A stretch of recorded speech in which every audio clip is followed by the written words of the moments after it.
Hello everyone, welcome back to another video. So today I wanted to kind of make my video recapping my EU bootcamp just like I did in Korea. But before I kind of get into the EU specific stuff, now that I've played on all the major regions minus the Chinese super server, I wanted to kind of go through and talk about what I think the major differences are between the servers. It's something that gets asked to me all the time on stream, so I just want to kind of go through comprehensively, talk about the differences and which servers I think are the strongest. So I've been to NA, I've been to EU, I've been to Korea several times, and obviously I'm from OCE. So I'll go through my achievements on each server. So in 2019, I went to NA and my peak rank was rank 13, 1064 LP. My peak rank in OC, I have been rank 1 3 times, but my highest rank was 1357. This was in 2020, I think in split 1, somewhere around April. And then this year, I have been to Korea 3 times. Previously, I think I was 250 LP in 2018, and then I think I was only 50 LP or something in 2019. In 2018, we were there for a whole month. In 2019, we were there for only 2 weeks. And to be honest, I wasn't that good at the time. In 2024, though, I went this year. I got to 1019 LP. This is Grandmaster. Challenger at the time, the cutoff was, I think, 1070 or 1073 or some shit like that. Anyway, I was very, very close, but not quite Challenger. And finally, I did go to EU just at the end of the year. I did get Challenger, and I will kind of talk about this later. The LP was heavily deflated this split, so this is Challenger 524 LP, which is it's much lower than all the other LPs on here. And one thing, I think I have it somewhere that I can quickly show you, is actually before the reset came in. If I just quickly show you guys, before they did the kind of LP squish thing, if I just make this bigger, you can see that I was 75% win rate at 461, but this was in the previous split when Challenger was at like 1200 still. So this is like when I came to EU, I'd still only played like 50 games or so. This was before the reset. I didn't have time to get to Challenger before the split ticked over, and I think I ended this split, about this LP anyway. But then when the split reset, I got to Challenger at 524 LP. I don't actually have a screenshot of the points, but if you go to my stream, I'm sure you'll find it. So with that all out of the way, my ranks and everything, I do also have each OPGG. I'll just link that in the description if you want to go through and see which champs I played. Yeah, if you go through in OC, you can go to 2020, and in here, if you go to 2019 for NA. So yeah, let's talk about kind of the strengths and stuff of each region. So in my opinion, when people always ask me this, what is the weakest region of the ones I've played? It's definitely OC. I'd give OC, roughly like a 3 out of 10 or whatever. The problem with OC is just that the player base is way too small, and this means that like even though there are some good players here and there, it's hard to get them in the game at the same time. I will say that OC especially has fallen off a lot recently because like Riot has made lots of changes to the region that have kind of like killed it year after year, essentially. I would say back in like 2016 to 2020, OPL was actually, or Oceania, I guess, was more competitive solo queue wise than it is now. This doesn't really mean much to you guys, but like a lot of the top 10 lists here were pro players and people that were playing a lot. Nowadays, you just don't really see this in OC, and the games are not super competitive anymore, unfortunately. NA, I would say, I will say I haven't played an NA since 2019, but from my 2019 experience, I was here for 6 weeks. I felt like NA was only very marginally better than OC. Pretty much, I'd say the same quality of players, but there were more of them, right? Which actually does make a difference because it means you can make those higher elo lobbies. And also, I think that the queue times are faster, which does make a big difference, right? In OC, there's a good chance that you're off-rolled because the queues will be long, and also, the queues themselves are long, so you'll play less games and therefore get less practice in that amount of time. So I'd give NA overall probably like a 4 out of 10 or like a 3.5. It's a bit better than OC, but not a whole lot. After that, we come to EU. So EU, I would say, is the first one that is kind of like quite different from NA and OC.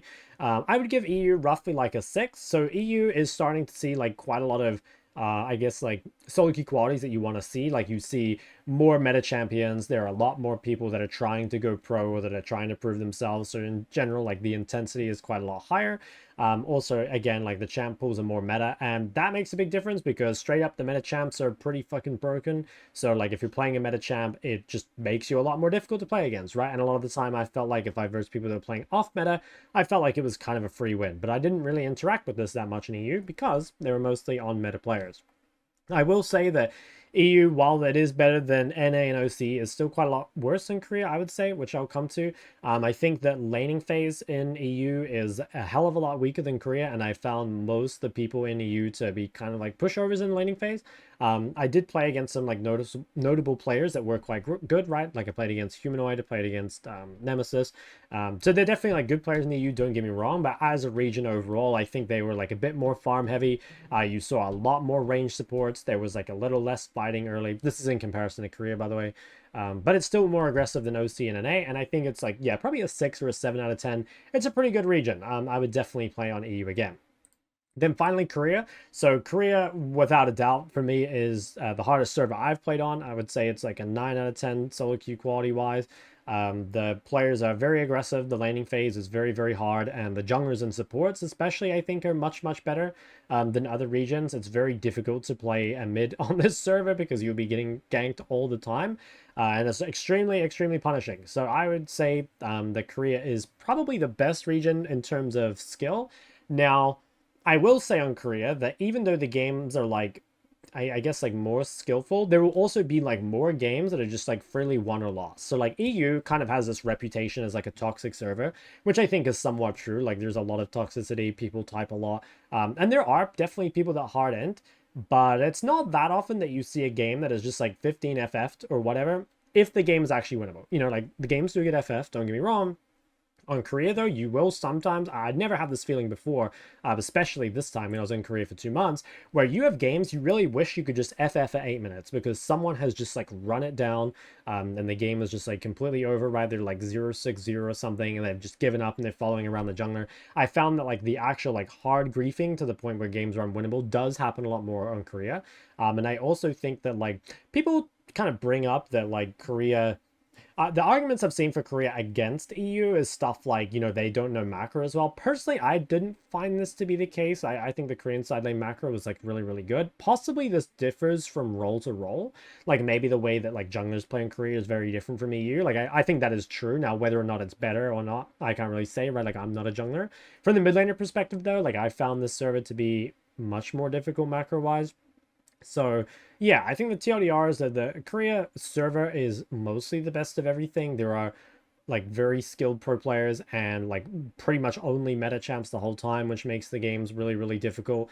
I suppose like that could be an argument against Korea, right? Like if you're trying to discover new things that are OP or whatever, you might not see it that often. That being said, I did verse some really good one tricks on Korea. Like there's a really good Diana one trick, really good Echo one trick, stuff like this. So it's, yeah, maybe it's harder to find, but you'll definitely see it sometimes. So I would give, yeah, Korea probably like a 9 out of 10. Some people have asked me, like, what would the perfect solo queue experience be then? I guess it would just be like Korea without the toxicity and like games just like exploding super, super early. But maybe that's not possible, right? Like maybe the reason this server is high quality is because people are so competitive. And like naturally, if people are competitive, it probably makes the environment like more toxic. So those might go hand in hand. I have never played on the Chinese super server. From what I understand, Korea, I think, is better. So most of the Chinese pros play on Korea, which I think is because it's like considered to be higher quality.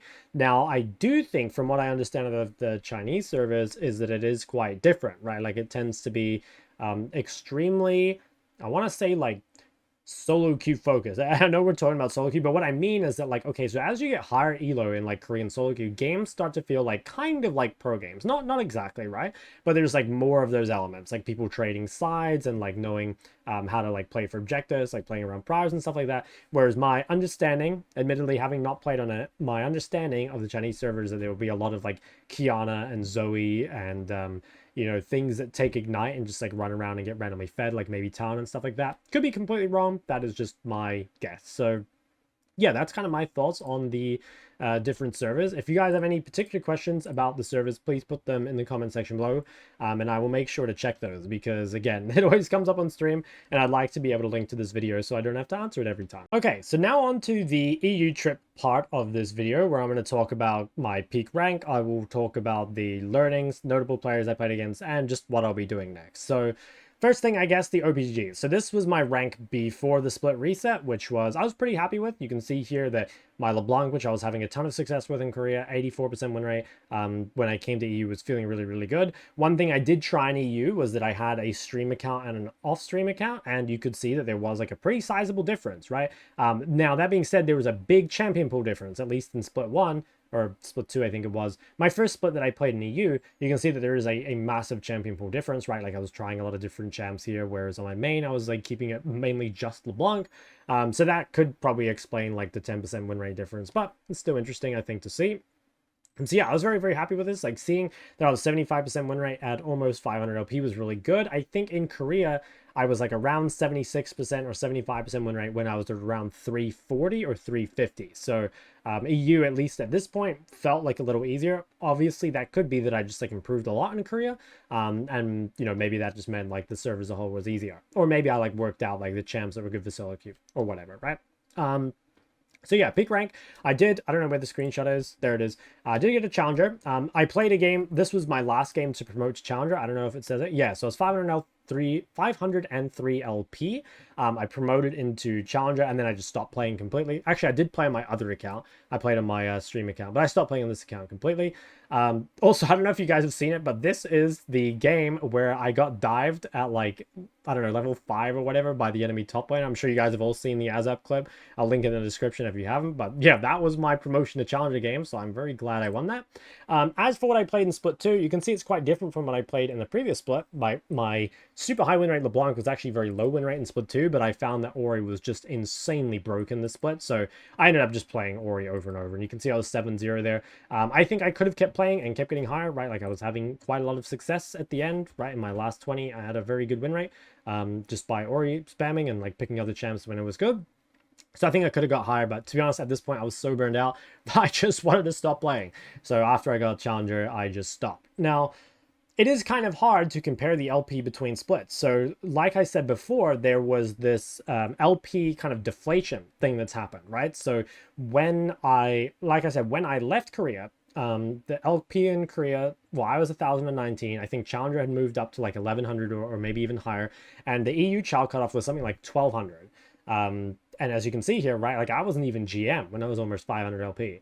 And this split, I'm sure you guys have seen it, like all the ranks have moved down, but also in high elo, right, like you had a lot of people getting stuck in various elos, right? Like you saw Agron, for example, stuck in like D1 for like a bunch of games, even though he's clearly like much better than that. And I'm actually curious, like what is the Chal cutoff? It's 900, so it's like, it's getting up there, but it's definitely like the lowest. Oh wait, this is up top. Okay, is it 900? Okay, 750. So it's not bad, but it's definitely like lower than it has been by this time in the split compared to other regions. And actually, a quick thing I'll show you is that in OC we only have 50 challengers, but actually this is the first split ever where our challenger's not even full. You know, it used to be that like as early season challengers, you could basically just like speed run, and it wouldn't really matter how good you were. Like you would just be able to promote into challenger very easily. But they've made that a lot harder. So our region isn't even full on challengers, and that's how you can tell like the LP is quite a lot deflated compared to before. So the reason I mention that is because since I was 524 LP, it's quite hard to tell, you know, like was 524 LP essentially like low chal at the time? Is that equivalent to like low chal the previous split, which would have been like 1200 LP? Hard to say, right? I don't really know. And so because I don't really know, I probably will end up going to EU next year. That'll probably be my future plans. I'll probably go again and try and get like an accurate reading on what my actual LP was. I think my plan will be to go to EU and Korea again. I'm not sure if I'll go to NA because I've kind of achieved everything I want in NA, but I might just go again because it'd probably be good for streaming and content wise. So yeah. I guess like the only other thing I really have to say about EU was the experimentation thing with the on-stream and off-stream account. At the end, I don't know if I can quickly find it here. Midwinter 1, 2, 3. Did I transfer it back? No, I didn't. Okay, so I still have this account. I was playing this account purely off stream at the end.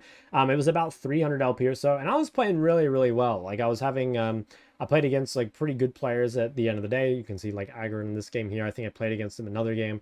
But I was like kind of smurfing, and it's hard to tell like why that was, you know, because I've always had this opinion that I like play worse on stream than I do off stream, and I'm not sure if that's because like I pressure myself to like play well. I don't think it's that, but like possibly could be that I'm like reading chat more. It could be that like I can't reset after tilting or whatever. Like I think it is kind of like a fact that I have a worse win rate on stream than I do off stream, but I don't know exactly why that is. And I kind of did like this. Like, I think being able to play in a region for long enough and have like 2 separate accounts was like really, really good for me. And it probably is something I'll do again when I go to EU. The problem is obviously I can't do that when you go to Korea, right? Because you only get 1 account. So yeah, I don't know. It's probably the kind of thing I just have to push through or like be so good that like it doesn't make a difference. You know what I mean? Like, for example, let's just say that Challenger's 1000 LP. Maybe I just need to be like 1200 LP skill level so that even if I lose some LP skill level by playing on stream, that I'm still able to get Challenger on stream. I think that's like kind of important because, you know, obviously I want to do a lot of streaming and stuff. So yeah, that's basically it for my EU trip. It was good. Yeah, I like the EU. I think I do prefer Korea, but honestly, like I like the EU and I do want to go again. Is there anything else? I'm just gonna check my notes. Do I have anything else to say? Not really. I guess, okay, actually one thing I guess would be like future things, like what would I do better? So there's still a couple things, you know, like I mentioned in my Korea video, that there was like champ pool was an issue. Now, luckily enough, when I was in EU, the champ pool wasn't an issue because when I was in EU, the meta was much more favorable, right? Like you can see I was able to play like a lot of what I'm good at, which is like mages and stuff. I think there is still like a argument that like I do need to invest a lot more time, 1 into an off roll and 2 into more AD champs in my pool. So like off roll specifically, I want to spend a lot of time learning ADC. I think that'll help me if like AD mids become meta again and there's like more ADCs and stuff running around. Also, I just like enjoy ADC a lot. I do actually like playing the role a lot, so I'll probably be investing a lot of time into playing ADC. And then yeah, I really need to think of like some more meta resistant AD mids. You know, like Yon was a champion that I was practicing in EU and actually had a pretty good win rate on. That being said, like I didn't feel that good on him. You know, like I was 73% win rate and I won my 1 game I played here. But I definitely didn't feel like my Yon was at the level of other champs. I think I was kind of just winning because the champ was so broken. So I probably need to put a lot more time into that to make sure that I can have like a really solid like AD pick that I can pick whenever. You know, stuff like Jace is definitely kind of struggles in the current meta, I think, and I don't really want to play it all the time, but yeah, having more options would be good, and then having another solid off roll would be good. So I think learning ADC or like getting a bit better at ADC would make that better. Like I do Q80 second currently, but I play Mage's bot, which is definitely different, right? So yeah, I think that's pretty much all there is to say. I think the TLDRs, if in case you didn't want to watch the whole video, I think in terms of service strength, that OC is about a 3, NA for EU like a 6 or a 7, and then Korea like a 9 or 9.5. In terms of my EU trip, pretty happy overall. I managed to get almost 500 LP with 75% win rate. I then managed to, in the third split, when it reset, I managed to get to Challenger at 524 LP. I don't know where the screenshot is. It is here. I got to play against like lots of good players like Humanoid, Nemesis. I played against APA. I played against like lots of good players in other roles. Like Agarin was one who I played against all the time. He seemed to always be queuing up at the same time as me.